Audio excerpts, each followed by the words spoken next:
মোটরসাইকেলে কি একজন ছিল কি কত? তিনজন ছিল। ভর সন্ধ্যায় টিউশন পড়ে বাড়ি ফেরার পথে সোমার এই কি নিয়ে টানাটানি নদিয়ার রাস্তায়, দেখুন কি ঘটে গেল। তবে কি তাদের জ্বালায় এবার বাড়ি থেকে বেরোনোর উপায় নেই? প্রতিদিনের মতোই সোমা যাচ্ছিল টিউশন পড়তে, তবে নির্বিঘ্নে তার টিউশন পড়া হলেও বাড়ি ফেরার পথেই ঘটে গেল এক মহা বিপত্তি। প্রকাশ্য রাস্তায় তাকে একা পেয়ে শেষমেশ যা ঘটানো হলো তা দেখতে হয়তো রীতিমতো আপনি চমকে উঠবেন। নদিয়ার শান্তিপুরে আবারও ভর সন্ধ্যায় প্রাইভেট টিউশন পড়ে ফেরার পথে ছাত্রীর মোবাইল ছিনিয়ে নিল বাইক বাহিনীর দুষ্কৃতীরা।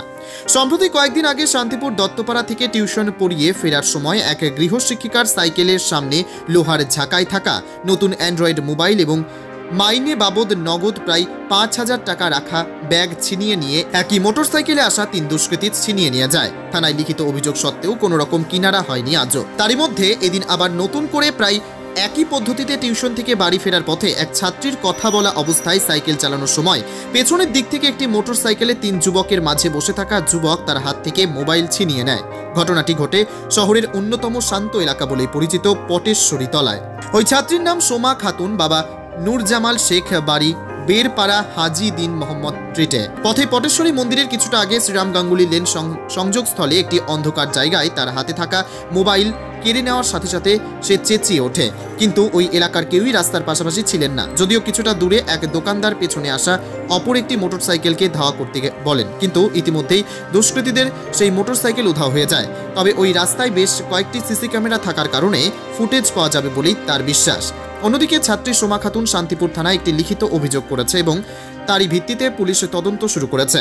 তবে একের পর এক ভর সন্ধ্যায় কখনো ছাত্রী কখনো বা শিক্ষিকা মহিলাদের কাছ থেকে এভাবে ব্যাগ মোবাইল ছিনতাইয়ের ঘটনায় দুশ্চিন্তা বাড়ছে শান্তিপুরবাসীর। পড়াশোনা করো? হ্যাঁ। কি নাম তোমার? আমার নাম সোমা খাতুন। কিসে পড়াশোনা করো? আমি এখন MA কমপ্লিট করেছি, এবার আমি ওই কম মাইন্ডের জন্য পড়ছি। বাড়ি কোথায়? বাড়ি আমার এই বেরপাড়া হাজিদিন মোহাম্মদ স্ট্রিট। পড়তে গিয়েছিলে কোথায়? শ্যামবাজারে পড়তে গেছিলাম। আর এখান থেকে ফেরো বরাবর? হ্যাঁ, এখান দিয়ে ফেরি আসি না, আজকে আসি মানে মাঝে মাঝে আসি এদিক দিয়ে। আচ্ছা, বান্ধবীরা আসে এদিক দিয়ে মাঝে, তাই জন্য, নাহলে আমি ওই দিক দিয়েই চলে আসি। কি হয়েছিল আজকে? ঘটনাটা কি হয়েছিল? আজকে আমি আসছিলাম, ফোনে কথা বলতে বলতে আসছিলাম, হট করে দেখি পিছন থেকে একজন ফোনটা কেড়ে নিয়ে চলে এলো, মানে চলে এইদিকে চলে। আমি সেই মোটরসাইকেলে কি একজন ছিল কি কত? 3 জন ছিল। আচ্ছা, যে কাটলো সে কি পেছনে না মাঝে ছিল? না, মাঝে ছিল। আচ্ছা, তাদের কি মুখ টুক তুমি ঢাকা ছিল? না, কিছু দেখি, মুখ ঢাকা, সোয়েটার পরেছিল, কালো কোট পরেছিল, কালো। হ্যাঁ। আর গাড়িটা কি রঙের মোটামুটি মনে পড়ছে? না, গাড়িটা আমি অতটা খেয়াল করিনি। খুব বেশি আওয়াজ বা কম আওয়াজ এরকম? ও মিডিয়াম। বা কালো নীল এরকম কোনো রং মনে পড়ছে? না, রং আমি খেয়াল করিনি। লাল কিংবা কিছু? না, খেয়াল করিনি রং। আমি ওই গাড়িটা কোন দিকে গেল? এই তো ওখান দিয়ে এসে এদিক দিয়ে সোজা চলে গেল। দিয়ে আমি ওখানে গিয়ে আমার সাইকেলের চেনটা পড়ে গেল, আমি এগোতে পারলাম। দিয়ে একটা দাদা আসছিল, দাদাটাকে বললাম একটু পিছনে যেতে। তো উনি এখানে এসে ব্যাগ ঘোরাতে ঘোরাতে ওরা মনে হয়। কি মোবাইল ছিল হাতে? Vivo Y33s। নতুন মোটামুটি নাকি? নতুন বলতে 2020 মনে হয় কিনেছি। আচ্ছা, তো তুমি যখন মোবাইলটা নিল তখন চেঁচামেচি করলে না? হ্যাঁ, ওখানে তো লোক নেই, আমি তো ডাকছি, মানে আমারও তো সেটাই বক্তব্য। আমি বলছিলাম, কথা বলছিলাম, কিন্তু ওখানে তো কেউই তো নেই। ইনি ফোনে কে একজন কথা বলে বলে আসছিল, আমি ওনাকে বললাম। তারপর ওই দাদাটা আসলো, দাদাটাকে বললাম, দাদাটা ওখানে ব্যাগ ঘোরাতে ঘোরাতে চলে গেল। আমার সাইকেলের চেনটা পড়ে গেল বলে না, আমি সাইকেল নিয়ে যাচ্ছিলাম। আচ্ছা, তোমার থানায় কমপ্লেন করবে তো? হ্যাঁ, করবো। আচ্ছা, তোমার বাবার নাম কি? নূরজামাল শেখ। কোথায় বাড়ি বললে?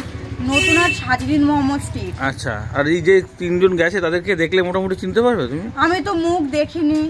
আমি পেছন থেকে নিয়ে গেল বলছিলাম, আর ঘুরিনি, মুখটা একটু দেখবো, মুখটা আমি খেয়াল করতে পারি। তোমাকে যখন মোবাইলটা কাটে তখন তুমি মানে হাত থেকে ধরো কেড়েছিলে? আমি জোর করে চেপে ধরে যে হাত থেকে পিছলে ইয়ে করছি। ওরা তো গাড়ি করে আছে, নিয়ে চলে গেল। তুমি পড়ে যাওনি তো? না, পড়ে যাইনি আমি। কি নাম বললে তোমার? সোমা খাতুন।